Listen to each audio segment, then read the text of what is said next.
Je ne sais pas si tu es au courant, mais le Cameroun est le pays en Afrique francophone qui possède le plus de multimilliardaires. La plus grosse fortune africaine francophone se trouve au Cameroun.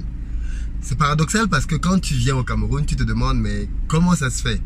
Surtout quand tu as visité d'autres pays et villes comme Abidjan ou Dakar qui sont assez modernes. Alors la palme étant toujours à Abidjan qui est une ville assez moderne. Et quand tu arrives au Cameroun, tu te dis mais c'est bizarre parce que le Cameroun quand même paraît moins moderne en termes de routes. Il faut savoir que dans une ville comme Abidjan, on a plusieurs autoroutes dans la ville elle-même. C'est une ville qui est très moderne au niveau de ses constructions, de ses bâtiments, de ses designs. Et donc il y a un vrai paradoxe quoi. Quand on vient au Cameroun et que l'on voit que le Cameroun en termes d'infrastructure semble à la traîne. Ça c'est un constat, hein. Tous ceux qui sont déjà allés à Abidjan ou même à Dakar et qui sont arrivés à Douala ou à Yaoundé ont été un peu surpris de se dire mais pourquoi il y a un tel décalage à tel point que je me rappelle qu'il y a un pote ivoirien qui quand il est arrivé au Cameroun pour la première fois, il s'est demandé mais pourquoi est-ce que les Camerounais font autant de bruit? C'est pas possible. Quand on arrive dans leur pays, c'est moins développé qu'Abidjan. Et pourtant, quand on les entend parler, parce que les Camerounais sont reconnus pour être des grands gueulards, on se demande, mais pourquoi est-ce qu'ils font tant de bruit que ça? Eh bien, dans la vidéo d'aujourd'hui, je vais essayer de vous expliquer pourquoi est-ce que le Cameroun a autant de fortune comparé à d'autres pays en Afrique. Parce que je ne sais pas si vous le savez, mais quand on regarde les pays qui ont les plus grosses fortunes en Afrique francophone, le Cameroun est en top de liste. Pourquoi? Alors, pourquoi est-ce que cette richesse ne se voit pas au travers du pays? Ça, c'est autre chose. Mais il faut se rendre compte que, à la différence d'Abidjan, ou même de Dakar, ces villes-là ont beaucoup d'infrastructures, c'est vrai, qui sont construites, mais les champions locaux sont très peu nombreux. C'est-à-dire que quand tu vas à Abidjan et à Dakar, et je pense que mes frères et sœurs ivoiriens, sénégalais peuvent le confirmer, beaucoup de choses que tu vois dans la ville, beaucoup de buildings, quand tu vas en zone 4, quand tu vas à la Riviera, quand tu vas dans beaucoup d'endroits chics et que tu trouves des beaux restaurants et tout ce que tu veux, c'est généralement la propriété d'étrangers. La propriété de Libanais, la propriété de Français et la propriété même de personnes d'autres nationalités qui sont bien implantées économiquement en Côte d'Ivoire et au Sénégal. Et donc de fait, il y a un problème en réalité, c'est qu'il y a une richesse apparente mais elle n'appartient pas vraiment tant que ça aux locaux. Et d'ailleurs, les frères et sœurs ivoiriens et même sénégalais s'en rendent compte aujourd'hui et justement sont en train de travailler à l'entrepreneuriat parce que c'est clairement là que ça se joue pour essayer de récupérer les parts de marché qu'ils ont perdues sur leur propre terrain, sur notre terrain finalement en Afrique. Et c'est un bon combat et il faut le mener et le gagner, c'est possible. Mais qu'est-ce qui s'est passé au Cameroun? Parce que ce que je vais vous dire aujourd'hui, très peu de personnes le savent. Au Cameroun, vous avez des grandes familles qui sont très fortunées comme la famille Fotso, la famille Kadji, la famille Fadil, ainsi de suite. Et quand vous regardez les âges de ces patriarches-là, alors plusieurs d'entre eux sont décédés maintenant, mais ils sont décédés l'année dernière, donc très récemment. Ils sont décédés à plus de 80 ans. Quand vous regardez les classements des personnes les plus fortunées en Afrique francophone, vous allez vous rendre compte que les personnes qui sont fortunées ont entre 50 et 60 ans. Ils ne sont pas de la génération qui ont 80-90 ans. Il n'y a qu'au Cameroun, quasiment, en Afrique francophone, que vous avez plusieurs multimilliardaires qui sont de la génération de 80-90 ans. Qu'est-ce qui s'est donc passé pour que le Cameroun se retrouve avec des multimilliardaires pendant que la Côte d'Ivoire, le Sénégal n'en avait pas? Il faut revenir à l'histoire. Si vous vous rappelez, j'ai souvent dit ici là que quand on veut faire du business dans un pays, il faut connaître l'histoire des entrepreneurs de ce pays-là pour comprendre comment les gens sont devenus riches. Et il se trouve que les grandes familles camerounaises qui sont devenues riches le doivent à un coup de pouce qu'ils ont reçu il y a de cela pas mal d'années d'un homme qui s'appelait Amadou Ahidjo qui était chef de l'État. Alors attention, cette vidéo n'a pas pour but de faire l'éloge d'Amadou Ahidjo. Je ne dis pas qu'Amadou Ahidjo c'était un ange.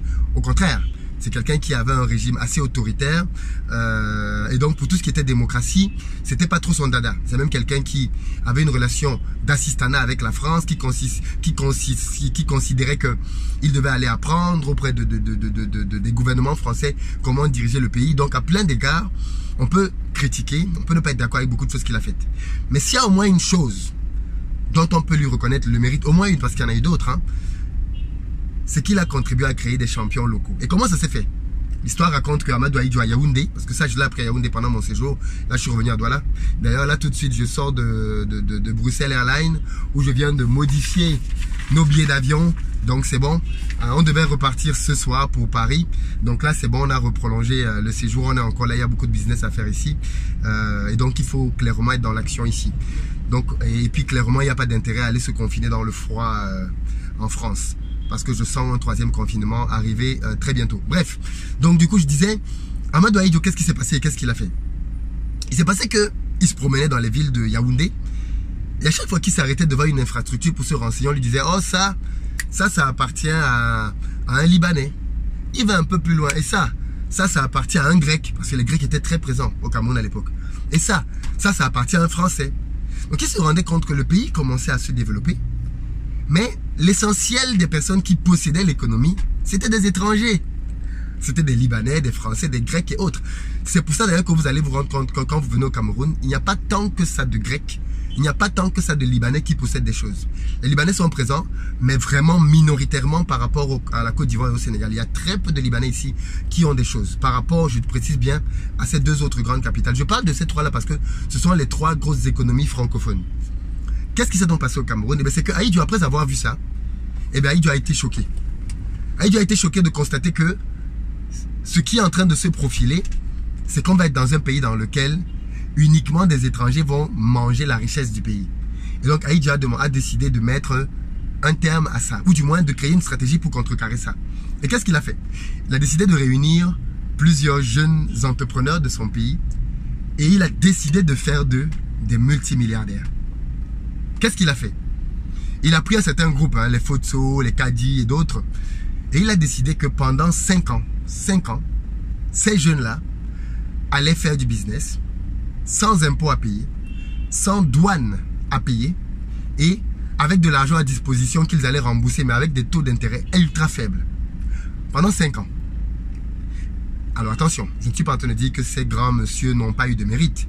Puisque pour être sélectionné, il fallait d'abord qu'ils soient quand même parmi les jeunes dans le pays qui se démarquaient.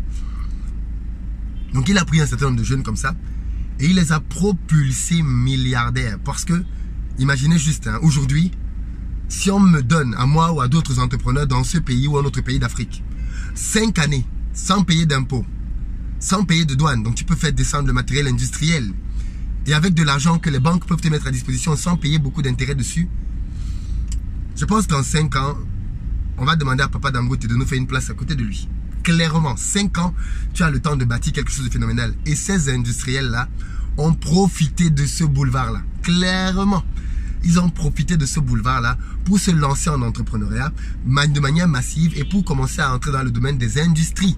Parce qu'avant, c'était des commerçants. Ils achetaient, ils revendaient. Mais avec un tel boulevard ouvert, ils se sont lancés dans les industries.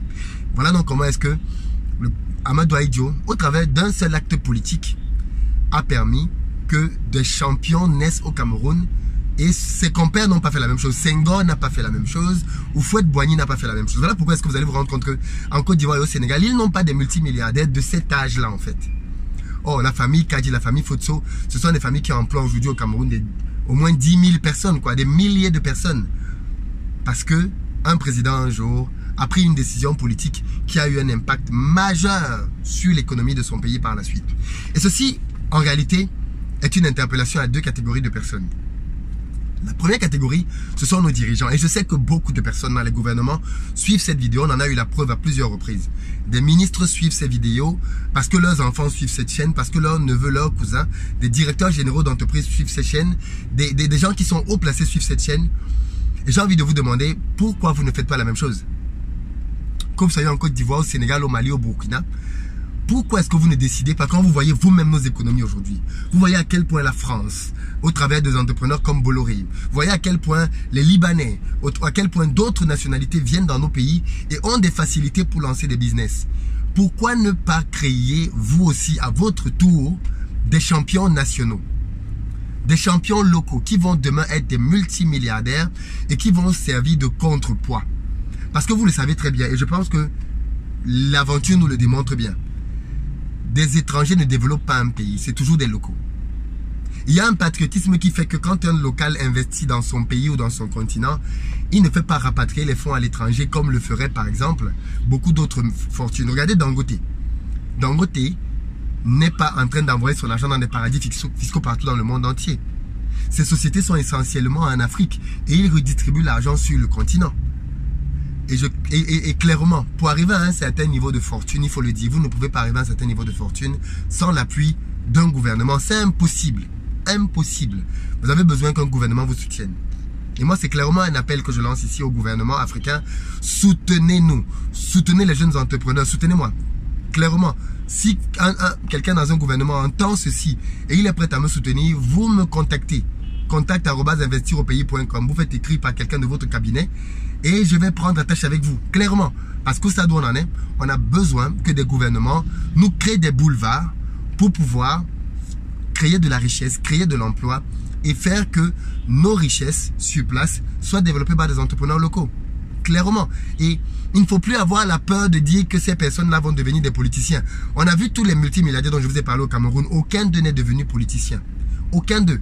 Ils font peut-être un peu de politique dans leur village. Ils deviennent maires de leur village.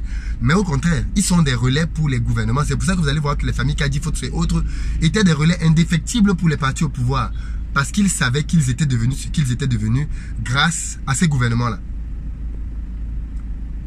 Donc, clairement, ceci est un appel. Un appel pour vous dire à vous aussi que la jeunesse est là et vous devez la soutenir. Et deuxième personne à qui ça s'adresse, ce sont les jeunes entrepreneurs. Même s'il n'y a pas de soutien étatique, travaillez pour vous démarquer par votre vaillance, par votre travail et par votre éthique. Le jour où une opportunité se présentera, il faudra qu'elle vous trouve prêt. Parce que si on a choisi les Kadi, les Fotso et autres, c'est parce qu'ils étaient prêts. Au moment où Ahmadou Ahidjo a décidé de choisir des jeunes entrepreneurs. Donc aujourd'hui, je peux faire ce genre d'appel parce que je sais que je suis prêt. Si un gouvernement veut, que ce soit au Cameroun, en Côte d'Ivoire, au Sénégal ou ailleurs, permettre des facilités pour permettre à des jeunes entrepreneurs de créer des industries, et je veux aller dans l'industrie, c'est un appel très clair que je fais. Et qu'il y a des gouvernements qui sont prêts à créer des cycles, des conditions de facilitation, que ce soit au Burkina, au Mali ou je ne sais pas trop où, je me sens en Afrique partout chez moi. Et je vois que c'est le cas de beaucoup d'entrepreneurs. Créez-nous des espaces, donnez-nous la possibilité de travailler. Et on va rendre ce continent fier. Parce qu'on n'est pas moins intelligent que les autres, on n'a pas moins de cervelle que les autres, on est même plus avancé. Parce que je pense que à nos âges, beaucoup de nos papas milliardaires aujourd'hui n'étaient pas au stade où nous en sommes déjà. On a besoin d'un coup de pouce, on a besoin d'ouverture pour pouvoir accélérer et aller plus loin. Je pense que c'est important que vous sachiez aussi ce genre de choses pour que les uns et les autres, à leur niveau, sachent ce que nous pouvons faire. Ces aînés-là ont énormément de mérite, mais ils ont eu un coup de pouce pour franchir un certain palier. Donc si vous voulez bien permettre à notre génération aussi d'avoir des paliers pour franchir et aller un peu plus loin, nous sommes là pour ça. Merci beaucoup à vous d'avoir suivi cette vidéo. Partagez-la massivement. Elle tombera certainement sur quelqu'un qui a le pouvoir, l'autorité, la voix qui compte pour faire que l'on puisse aller un peu plus loin. Et nous sommes là pour ça. contact@investiropays.com. Vous écrivez et bien évidemment, on vous recontactera. Merci beaucoup. À très bientôt.